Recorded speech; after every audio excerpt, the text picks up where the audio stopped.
On this episode of Skeptiko, everything that I saw from the data about HIV testing did not fit with the idea of it being a sexually transmitted infection. And again, that's the impetus of your argument as I get it, which is that it just doesn't fit. Not that you know what the answer is or that you have some insight into the cure for AIDS or the cause for AIDS or anything like that, but it's just that you keep stumbling across this obvious problem with the existing theory. Another piece I ran across in your work is, African American women in the United States. This is from the UN, the official group for publishing this data. But if you're an African American woman in the United States, 2010, 20 times more likely to be HIV positive. What possible, how could this possibly fit with the existing idea of how AIDS is spread, contracted, how HIV is spread, contracted? And am I right there? Is that? You're right. I mean, they go through extraordinary contortions to try to offer explanations for that. But the thing is that in 20 or 25 years, HIV-AIDS has supposedly changed from a disease largely restricted to gay white men into something that largely affects the black community and especially black women. Stay with us for Skeptiko.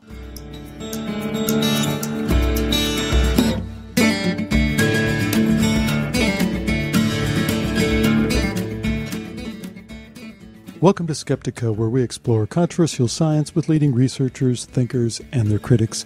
I'm your host, Alex Tsakiris, and on this show, a dialogue I've been looking forward to for a long time. It was probably 5 or 6 years ago that I first heard about our guest, Dr. Henry Bauer, and I heard about him through what seemed to me at the time a very strange and radical idea he had about the relationship between AIDS and HIV.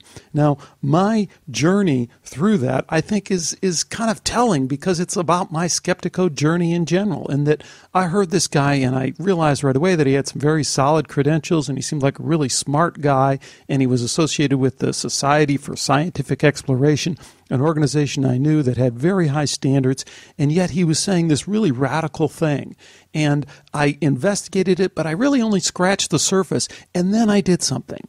I floated that idea out there. I think it was in a forum poster in response to someone that, hey, maybe this AIDS HIV thing isn't what we think.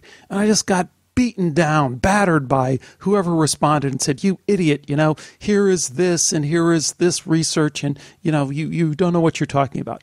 And I didn't know what I was talking about. And I really didn't have the time or the inclination to investigate it very much further.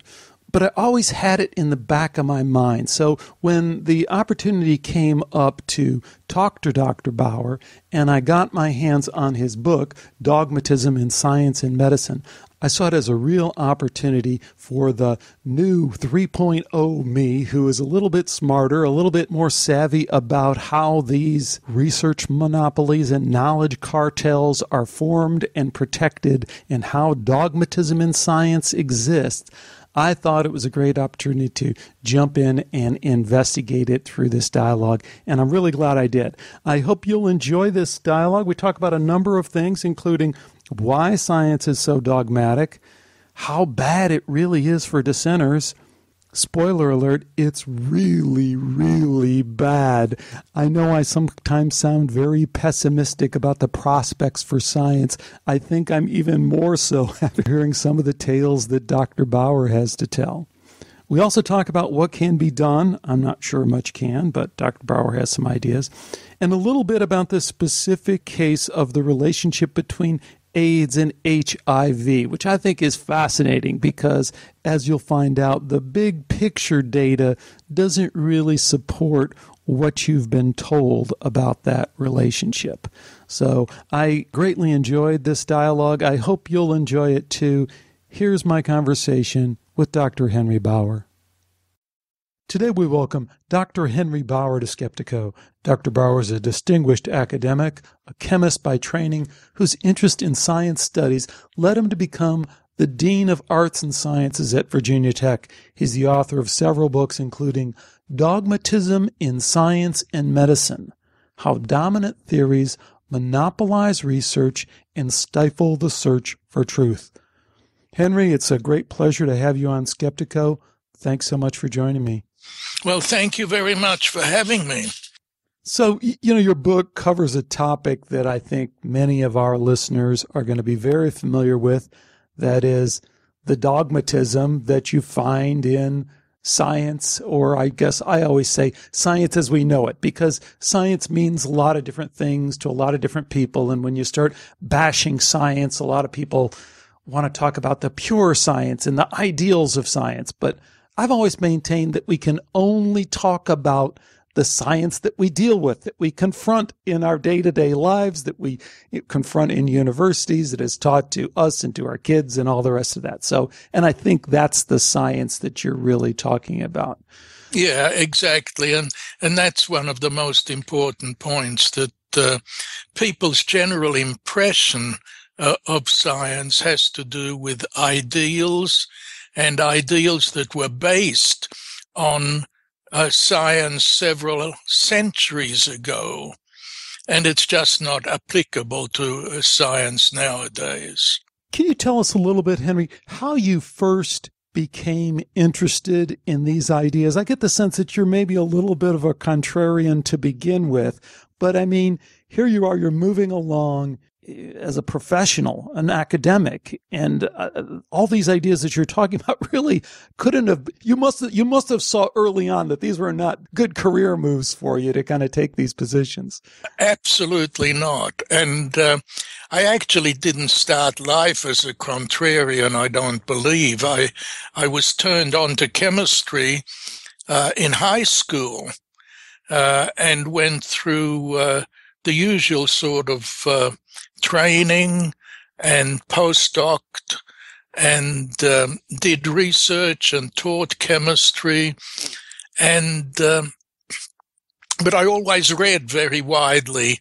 And one day I picked up a book called Loch Ness Monster, and I knew, like everybody knows, that Loch Ness Monster is a myth and it's an old wives' tale and so on. But as I leafed through the book, I found stills from a film that the author claimed to have taken of this creature. So I borrowed the book and read it, and I couldn't make up my mind whether the author was telling a true story. Certainly, if he had a film of something moving in the loch, then there was something there to be explained. So then I wanted to find out what science says about it, and I couldn't find anything. The encyclopedias had one little paragraph, nothing in the professional literature, and that started me wondering why science ignores some things that so many people are interested in. Mm-hmm. So at that point, independent of whether or not you could establish this kind of cryptozoological fact that this thing did exist or not, you just took it that, hey, there's a lot of people who are really interested in this, and there's some evidence that it might be true. Why isn't it being investigated? Exactly. So I read whatever I could about it, and I joined something called the Loch Ness Investigation Bureau that sent out newsletters. I was in Australia at the time, by the way. And then in the mid-60s, I emigrated to the States. And in the early 70s, I took a sabbatical leave to do some chemistry at Southampton in England. And I took a vacation, a spring vacation trip up to Loch Ness. And believe it or not, I met there the author of that book that had first got me interested in it. and he told me about some underwater photographs that had just been taken. And so I began to be serious about the possibility of that creature. And when I got back from sabbatical, I was at the University of Kentucky, and it was just very high on interdisciplinary research projects. They thought that was the coming thing. So I thought, we'll put in a grant to study scientists' attitudes towards things like the Loch Ness Monster. And I had a group of a historian and a sociologist and a philosopher, and we put in a grant proposal, and it was not granted, but several of the commentators said, look, if you want to study a really substantial topic of scientists not taking things seriously that they should, why don't you look into the Velikovsky affair? Well, I'd never heard of that. But I thought I better had, and so I read up on that. Velikovsky was a psychoanalyst who, in around 1950, published a book that was a bestseller, a popular bestseller, called Worlds in Collision, in which he interpreted all sorts of biblical references and old legends and so on, in terms of a scenario where a comet had come out of Jupiter and came close to Earth, and that explained the parting of the Red Sea and things of that sort.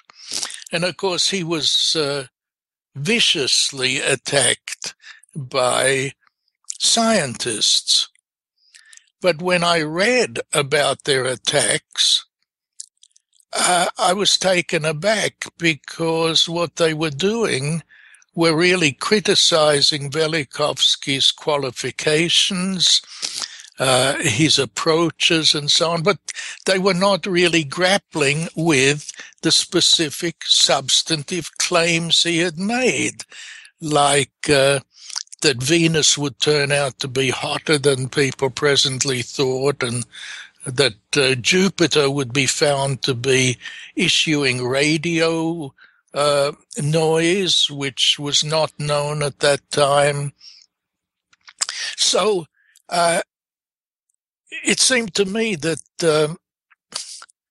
scientists were not really behaving scientifically in approaching these issues that Velikovsky had raised. And so I decided to write a book called Velikovsky and the Loch Ness Monster, about one thing, the Velikovsky claims, which turn out not to be well-founded, and the other one, the Loch Ness business, one where the claims are pretty well-founded. And it became too much for one book, and those were my first two books in sort of being skeptical about how science behaves. But the most important result was that through my publisher sending these drafts of books out for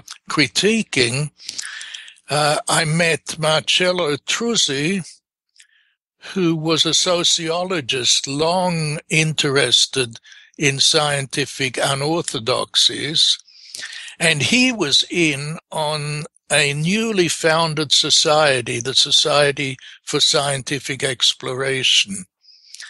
And through becoming a member of that group, I came to realize how many different fields of science are ignoring strong evidence of unorthodox phenomena. So then I never really looked back. I was so interested in those things that I decided I wanted to change my academic career from chemistry to history and philosophy, sociology of science, which nowadays is called science studies or science and technology studies. And to make that change, I needed some respite from being a professor of chemistry, where, of course, I was expected to do chemistry all the time and to get grants in that. And so I looked for an administrative job to give me time to get qualified in history and sociology of science. And I was lucky enough to get the job here at Virginia Tech, which has just turned out marvelously well for me. But when you mentioned that these interests are hardly good for building a career, one of the things that I did pretty consciously was not to set myself up as someone who was claiming the validity of any of these particular things. I was doing scholarly studies of the controversies about these things. That's a legitimate sort of thing to do when you're someone working in science studies. Yes, I think you make that distinction very nicely. Although sometimes you do let slip in there a little bit of your research, which is to be. I'm glad you do, and I love the kind of phrase that I think captures a lot of this is the suppression of competent minority views, and that's what I think you're kind of battling against. In your book, you introduce two phrases that I think encapsulate a lot of the ideas you're talking about: knowledge monopolies and research cartels. Tell folks real quickly what you mean.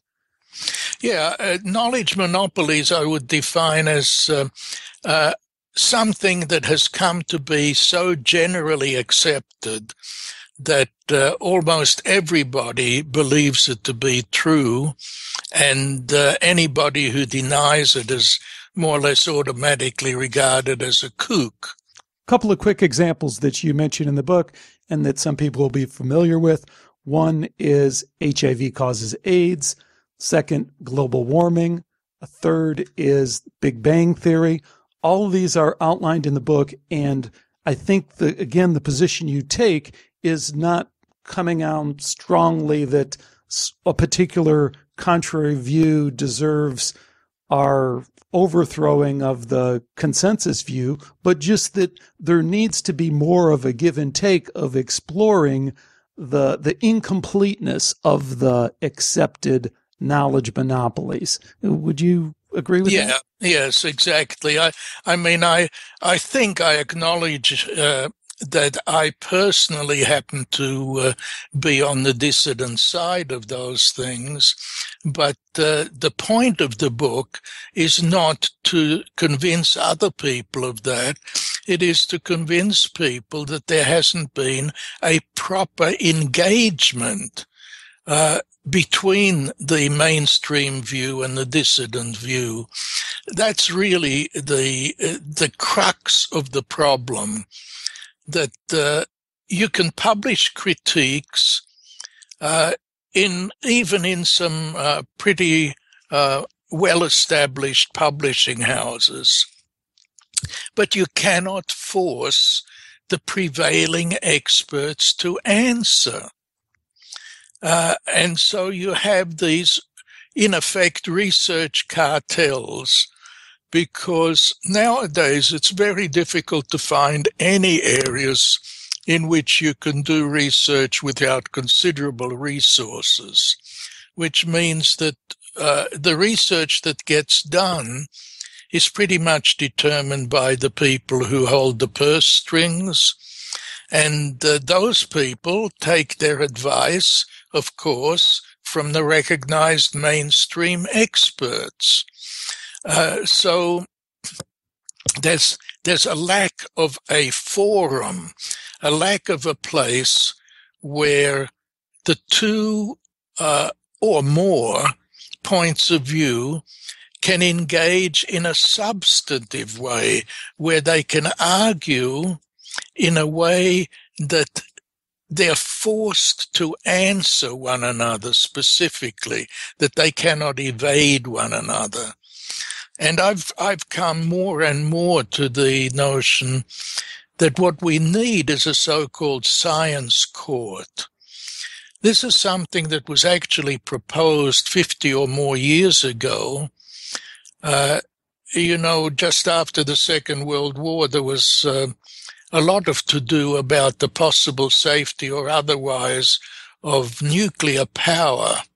Yeah, but Henry, I think a science court misses the point, which is what's really behind these knowledge monopolies and what's really behind these research cartels. So if I can, I want to set that aside for just a second, and we'll get back to it because it's a point I think is very interesting. But what I want to do is, this idea that you're talking about, I think everyone kind of nods their head until you get into the specifics, and then it kind of drives it home. Here is your position statement, as I understand it, on the HIV-AIDS connection. And now it should be noted, because this is your point, really, that for this, you have been kind of tarred and feathered as an AIDS denialist, homophobic, every other horrible thing that can be thrown at you from an ad hominem attack basis has been thrown on you. And here is what I understand to be your position statement. Substantive grounds for doubting that HIV is the necessary and sufficient cause of AIDS, and that antiretroviral treatment is unambiguously beneficial. So now if we really kind of tear that apart, I read that, and that doesn't sound anything too radical, really. You're just saying, hey, there might be grounds for doubting that that HIV is always in every case necessary and sufficient for causing AIDS. You're not saying that there isn't any link there, but that the link isn't maybe the way we've thought it to be. And secondly, you're saying that for that reason, maybe this antiretroviral treatment, which we spend billions and billions of dollars on a global basis, maybe that isn't unambiguously beneficial. Maybe it isn't beneficial in every single case. So for this, you are an AIDS denier. But so I think the first thing to do would be to back this up a little bit. And I don't want to get too far into the details of this because, again, your book talks about broader issues of right. science. But we have to give specific examples because I think this alone, for people who are uninitiated, will come as somewhat of a shock, and they will be in that same position that a lot of other people are, is, hey, this guy's wacky. Right. He's an AIDS denier. Right. Give us some fast facts that just kind of make this glaringly true. Well, my general interest in scientific unorthodoxies led me to read whatever I could, wherever I would find out about somebody that denied a mainstream position. And so in the mid-1950s, I came across the fact that some people claimed that HIV doesn't cause AIDS. So I read quite a bit about that, and then... This is in when, the mid-1950s, 1990s, mid-1990s. There was a book by Ellison and Duisberg about it.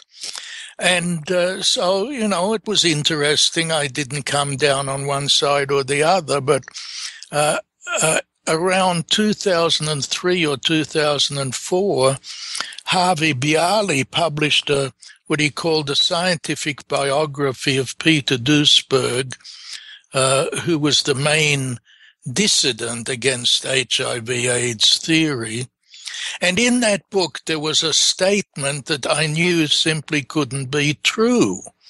It said that when the army first started to test new recruits for HIV, and that was in the mid-1980s, they found that teenage women from all over the country in the United States were HIV positive as often as teenage boys. Now, that couldn't be true because the official position was that HIV came to the United States around the late 1970s, and it came in only amongst groups of gay men in a few large cities, Los Angeles, San Francisco, New York.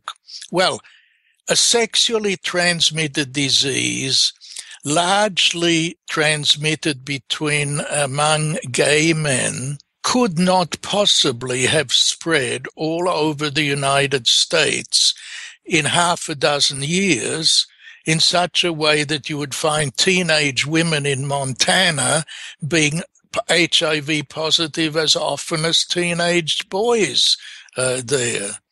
So I thought that statement couldn't be correct. I looked up the original reference. That's what the primary source said. You never can accept a single source in science, so I looked at other data about HIV testing in the 1980s.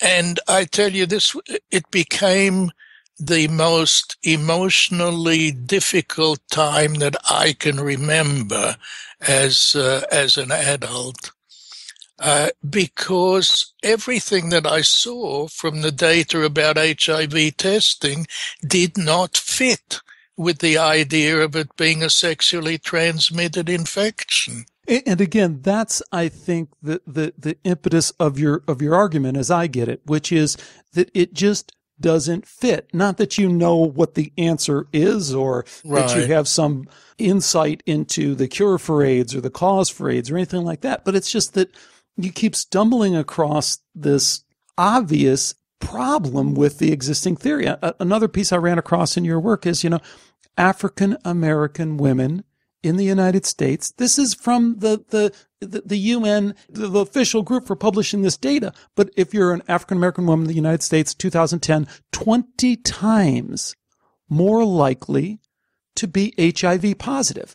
What possible? How could this possibly fit with the existing idea of how AIDS is spread, contracted, how HIV is spread, contracted? And am I right there? Is that?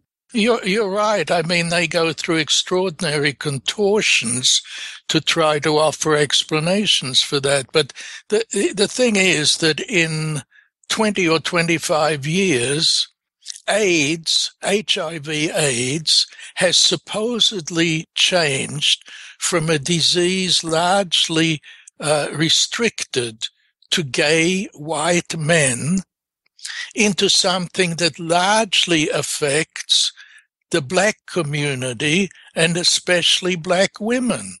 And, it makes no sense. When I had first analyzed collected those data on HIV tests, I wrote to the CDC to ask them, are these regularities I'm seeing real? And if so, how do you explain them? And I didn't get a reply for a while. I had to keep pushing, but eventually I got a short reply saying that the regularities that I saw are genuine, they're real, but the difference between white and black can be explained on a behavioral basis. Yeah, they don't realize what they're stepping into there, but I guess they've gotten away with it, so why not? Yeah, they have, and that it's about as racist a stereotype as you can imagine. Completely, and where's the data to back that up? Actually, I found a number of references that tell you the contrary. There are some sociological studies that seem to find that black people are a bit more careful in their sexual relationships than white people are in the US and in Africa. But, at the very least, there's absolutely no evidence that black people are more likely to be sexually promiscuous in this extraordinary way. One of the things you do a great job of doing in the book, Henry, is personalizing this story from the standpoint of a scientist.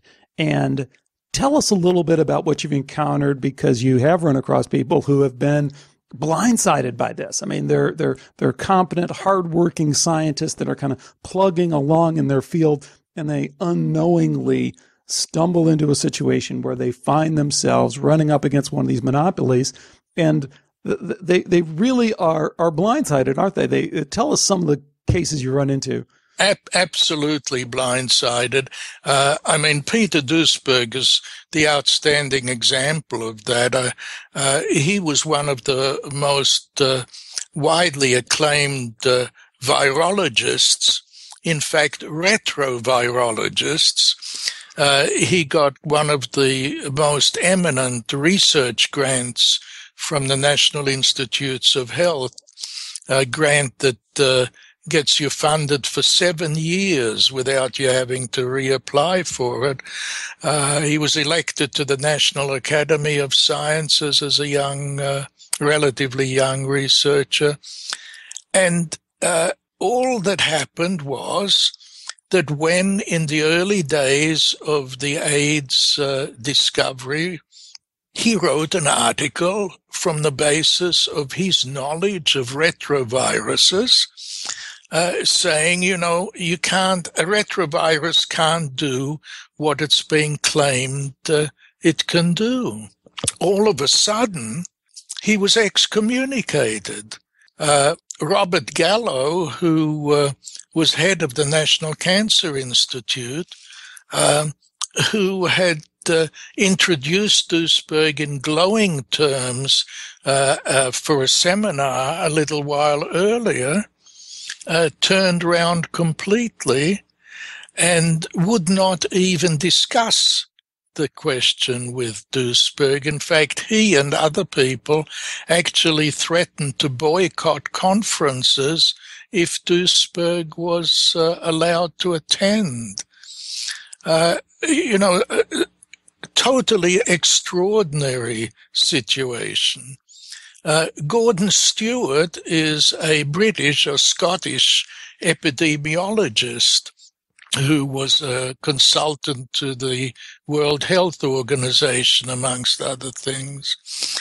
And when the AIDS business started, he pointed out that all of the data indicated that it was not a sexually transmitted disease because it was not leaving the original risk groups. This was in the 1980s, where, up until about the early 1990s, HIV and AIDS were pretty much found only amongst gay men.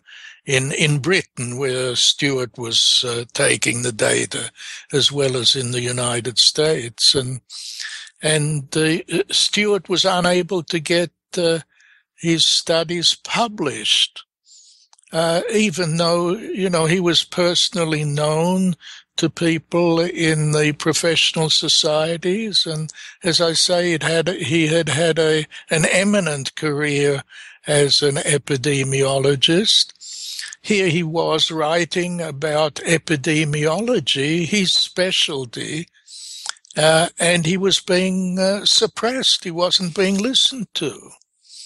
And as a matter of fact, his unpublished articles have been borne out by later data too. His predictions were correct, and the opposing predictions were wrong. In the book, you have an idea for how this has come about. And one of the claims you make is that this is a relatively recent phenomena that we find in science. Yes. The extent to which these monopolies and cartels exert their influence, you make the claim that in your career you've seen a shift. Yeah. Tell us what you think is behind that. It's money, to put it in the simplest possible way. But how's the money changed? Science has become important. Back in the up into the 1930s, the general societal view was that, science is a good thing, and we know about these great people like Darwin and Einstein and so on. But what people were doing didn't require much money, and the consequences of what they were finding out didn't seem to be of startling importance for any near-term big ventures or big money-making things. Second World War changed all sorts of things. That's when penicillin, antibiotics came in, and medicine supposedly could become scientific and do wonders in terms of saving people's lives. And of course, the atom bomb showed that physicists were able to do things that could lead to nations winning wars. So after the Second World War, there was a tremendous expansion of money to train new scientists and to fund science. And when I came to the States in the mid-60s from Australia, it was a golden era. Just about anybody who was trained in science at just about any university or college could get funding. And what has happened is that the number of people supposedly engaged in scientific research has expanded enormously. And the amount of money being poured into it expanded enormously.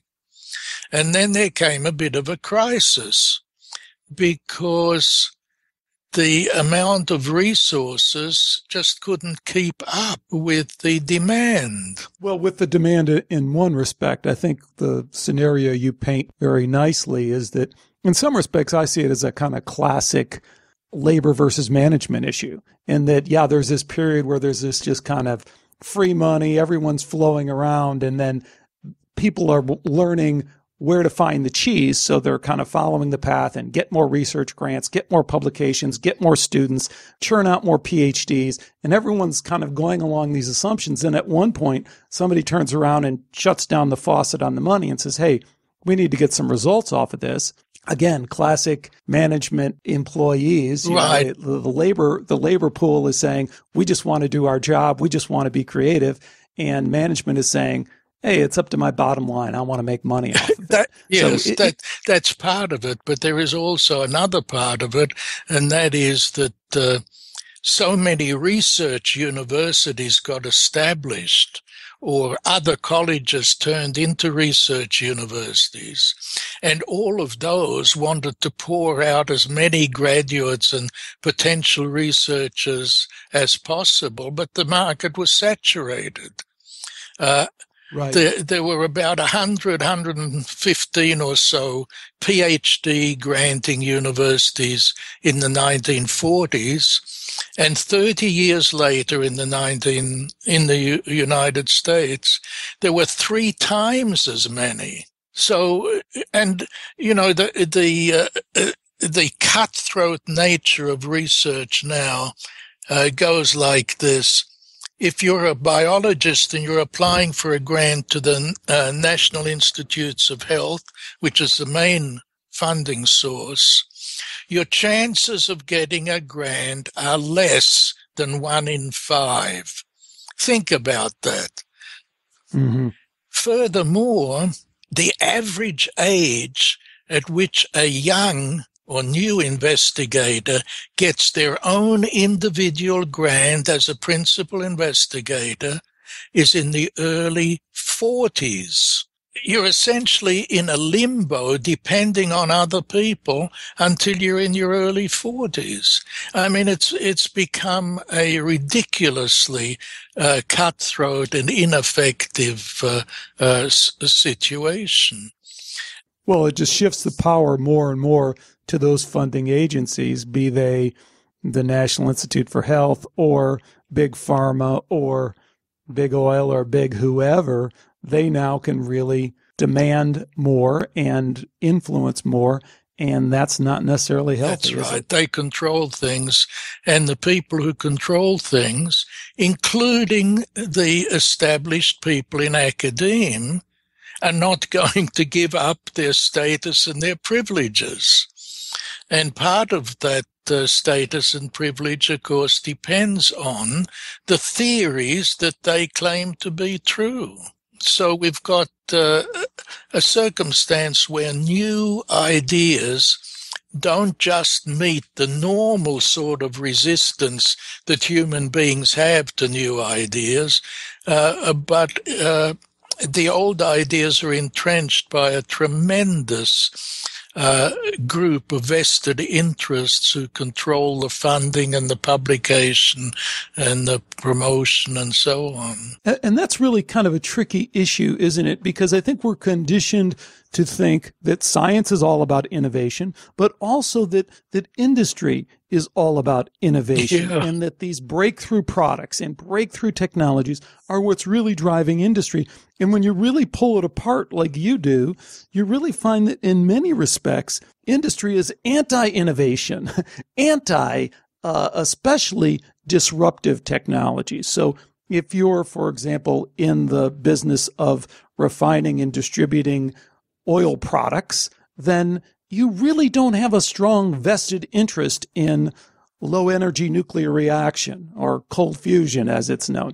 That's a disturbing, that's a technology that completely disrupts your way of business. And the same thing is true in pharmaceuticals and every place else. So I think we have to sort out what kind of innovation is really allowed, and it becomes a pretty narrow little path that these guys can walk. Right? Yeah, because it's the bottom line of profit that is the driving force, and that is made all the so much worse because of all the conglomeration that has gone on. I've read quite a bit recently about the pharmaceutical industry, for example, and 50 years ago, there were lots of rather small drug companies, and CEOs of those companies typically were people with MD degrees or who had been in research. Nowadays, drug companies are a relatively small number of conglomerates, and the CEOs typically come from sales, marketing, or business management. It's a completely different cast of mind. And the notion that profits come first then are imposed from the top.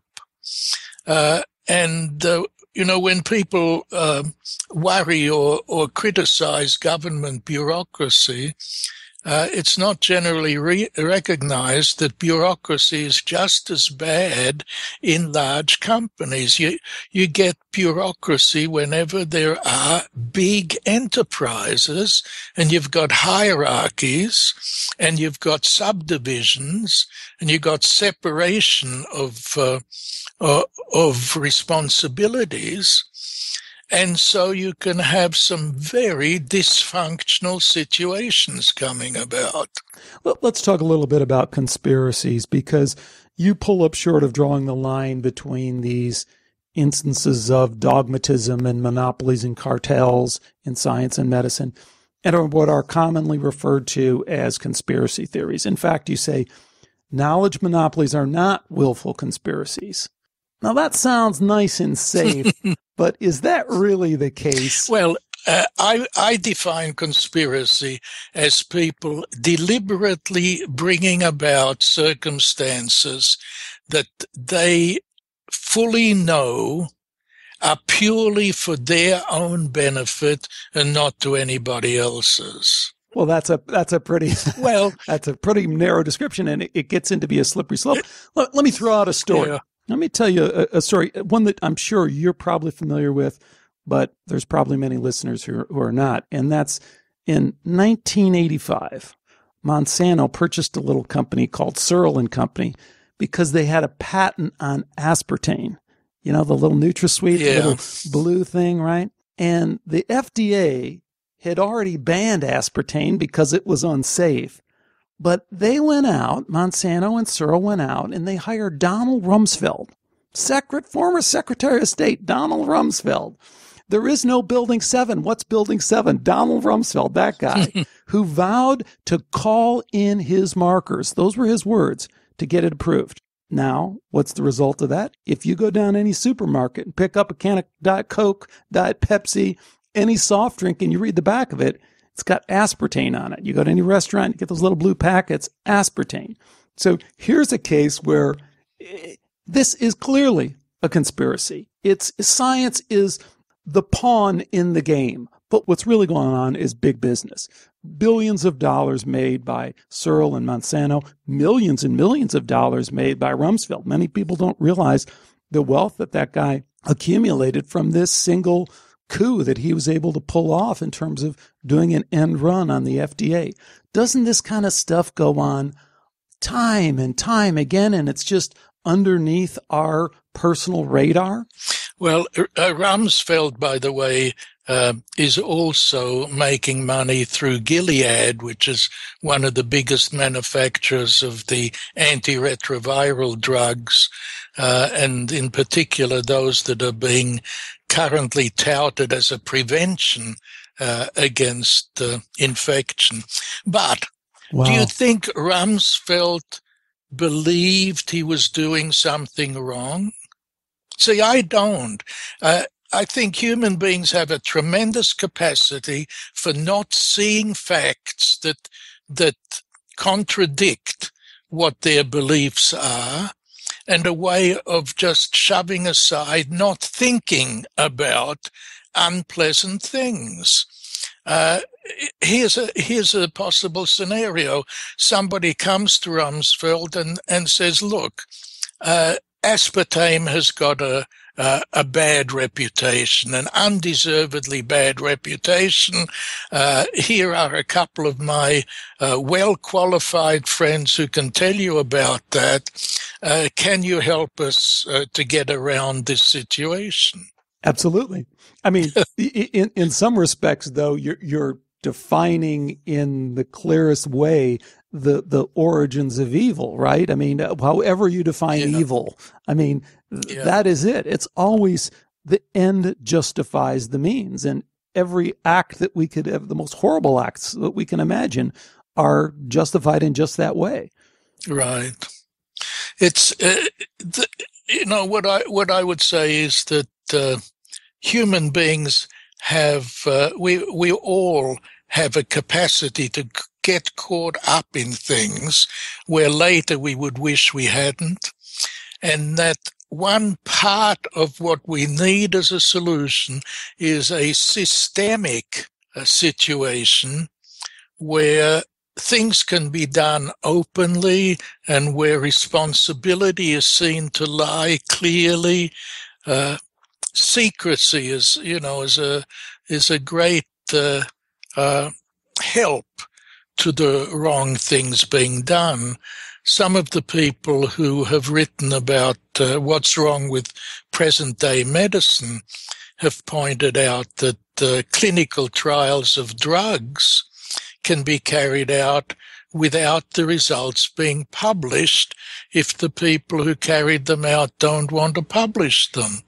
So that a lot of drugs have apparently been approved because the FDA was given a couple of successful trials, and there were a dozen unsuccessful trials hidden away in drawers somewhere. Mm-hmm. The file drawer problem. Yeah. Dr. Bauer, what are some practical and realistic changes that you'd like to see that could really come about? I mean, given that we're playing on a much bigger field than we can ever imagine, and we'll never know all the power structures that exist and what amount of influence they have. Realistically, what can be done and what might be done? You've got to get some sort of political influence, and that's pretty difficult at the moment because things are so ideologically split. So you got to try to find some sort of things that seem good to both sides. And I think that openness of critiquing and data and so on is one possibility for that. That's what I mean about the science court. What I would like to see is a situation where Peter Duisberg and Robert Gallo are presenting opposing sides in a forum where there are independent evaluators present, and each of them is allowed, perhaps with the assistance of lawyers or whatever, each is allowed to cross-examine the other person. So you would begin with a claim like carbon dioxide in the atmosphere is appreciably contributing to warming. Okay? The person proposing that is asked to provide the evidence. And then each little bit of evidence can be argued about, but it's got to be done in public where people can see how the reactions go.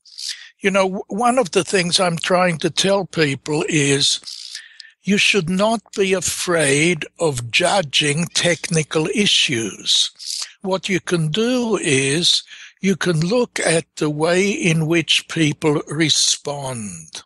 If you ask Robert Gallo, what is the proof that HIV causes AIDS? He'll fly off the handle. He'll say, there have been hundreds and thousands of papers published about it. Why don't you go and read them? And this is not an answer. But the media have been letting him get away with it for 30 years. So I think forcing people to answer publicly is an important issue. It would be an important contributor to things getting better. But I don't think it can be done effectively through committee hearings in Congress, because the observers and the media in particular automatically dismiss what the experts say who are on the other side of the political spectrum. Well, and it's not always on the political spectrum. It's often just they're very much into defending the status quo. And sure. we don't know exactly what is the impetus for that, what is the controlling factors for that, but it's clear and it's obvious. You know, as far as your other point and with the science court, I mean, a couple of obvious problems I see with it is one is that we're doing an unrun on science now. We have to admit that the peer review process doesn't work, that the whole enterprise of unbiased investigation and discovery has kind of failed, and we need this kind of patchwork fix on the other end.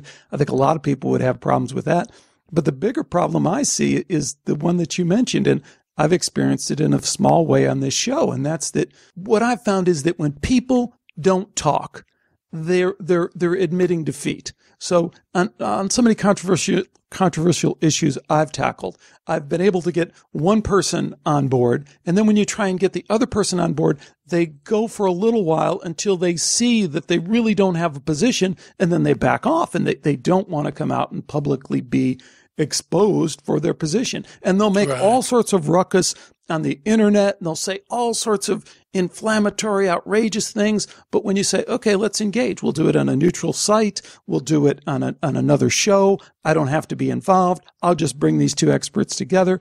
No, they won't have it. And whether they know on a conscious level that their ideas aren't going to stack up, or whether they've just kind of internalized it in some kind of subconscious way that, hey, don't go there, it could not look so good for me. I don't know, but I've seen it happen over and over again.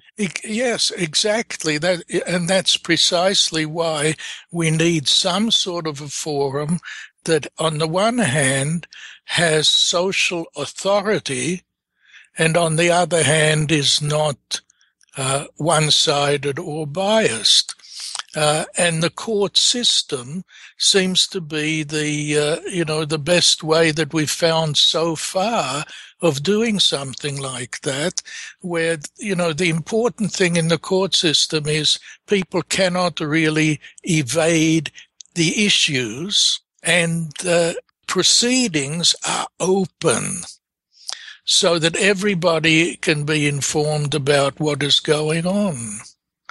At the moment, you have people on different sides of these supposedly scientific issues. You have them talking past one another. I've put together a bibliography of critiques of medicine that has nearly 100 books and articles and so on it.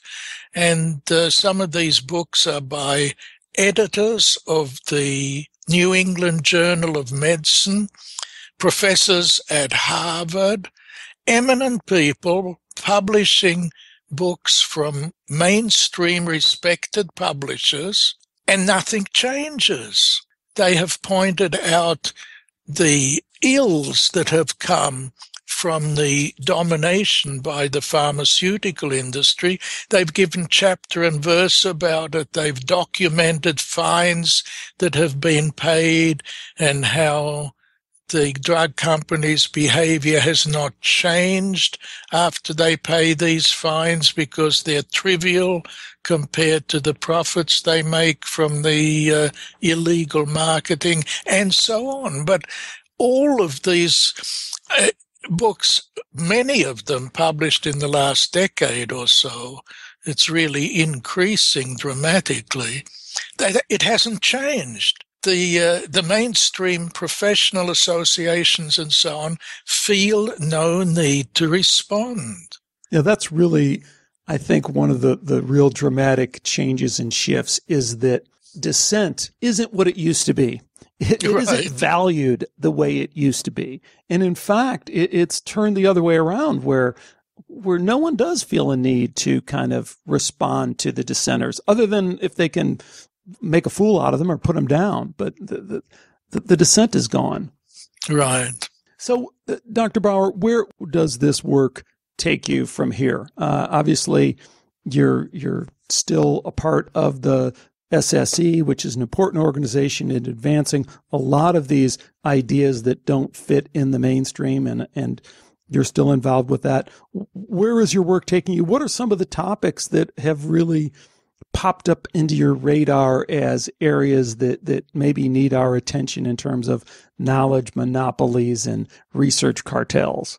I've gotten very much into medical matters, stimulated in part by personal experiences that led me to realize that the usual so-called biomarkers that are used are not really valid. Everybody believes blood pressure indicates the possibility, a risk of stroke and heart disease and heart attack and so on, and that cholesterol buildup is dangerous. Right. These are simply not true. Yeah. And there's even an Institute of Medicine report on biomarkers that says it flat out. It doesn't say it flat out. You've got to read between the lines, but the data they give show it quite clearly. And some other people I know who have personally suffered from it pointed out to me the catastrophe of psychiatric drugs. One of the most prominent psychiatrists, David Healy, has written a stunning book called Pharmageddon, in which he describes how over-prescribed drugs in general are, how incompetently or actually deliberately incompetently tested they are. Right. And it's really a disaster. the labels, antidepressant, anti-anxiety, mood stabilizer, and so on, are totally unjustified because those drugs don't do the specific things that the label claims that they do. They give the brain a jolt. And there's all sorts of other problems, right? I mean, just in terms of whether they're effective. I mean, antidepressants have been outed for the last at least 10, 20 years as being not more effective than placebo. And then there's also the decline effect that we have no idea. We have no idea what's going on in terms of why these clinical trials over time show less effectiveness. I mean, there's so many mysteries. One of the topics we've focused on mostly on this show is the whole issue of human consciousness, because I think it's in many ways at the center of this dogmatism. And that's this idea that all human experience is a product of the brain. And of course, this has been falsified not only philosophically, but experimentally over and over again. And, I was just recently I interviewed Jeffrey Schwartz, who's a research psychiatrist at UCLA School of Medicine right out here in Los Angeles, who is another story for your book. He does this groundbreaking research on OCD, obsessive compulsive disorder, that clearly shows that this mind equals brain connection that is at the center of this idea of consciousness is falsified. And what he gets out of it is this somebody, I think his head of department told him directly, look, you're lucky you still have a job. So kind of, and he openly admits, he goes, I am lucky I still have a job, because he sees how this is the kind of stuff that is career ending for a lot of people. So right. I'm not as optimistic as you are that change can really come. I think the more we dig into this, the mysteries get bigger and bigger. And some of the stuff that we play around with, I think, is small potatoes compared to some of the bigger paradigms that we've become stuck in that really keep us from moving forward. Right. You may be the only person I know who's ever called me optimistic, by the way. I think you are at heart. I can see it in your book. Again, it's been a great pleasure having you on. Folks, the book is Dogmatism in Science and Medicine: How Dominant Theories Monopolize Research and Stifle the Search for Truth. Our guest has been Dr. Henry Bauer. Again, Henry, thanks so much for joining me. Thank you. I enjoyed it thoroughly. This was fun. Thanks again to Dr. Henry Bauer for joining me today on Skeptiko. One question to tee up from this interview, and that is, how bad is it? I'm the guy who wrote the book, Why Science is Wrong About Almost Everything. And since writing that book 6 months ago, I got to tell you, I'm more and more convinced that science is even more wrong than I imagined. I think Dr. Bauer's book adds a couple more weights on the side of the scale that says science is hopelessly running off the rails. But let's see what you think. Maybe it's not as bad as I think. The place to share your opinions on this or other shows is, of course, through the Skeptiko website at skeptiko.com. Join us for a discussion on the forum, or send me an email or connect with me on Facebook. I have a couple of good shows coming up. They're in the hopper, waiting for me to put them out, and then hopefully for you to listen to them. By the way, do share the Skeptiko love with whoever you think might want to hear about it. Share links with your friends, write about us, blog about us. I know there's a lot of really smart people out there who write blogs and write books. It's always gratifying to hear you say that you like these interviews and you use them in your material and you link to them. So if that's something you feel inclined to do, please do it. Well, that's going to take care of this episode. Until next time, take care. Bye for now.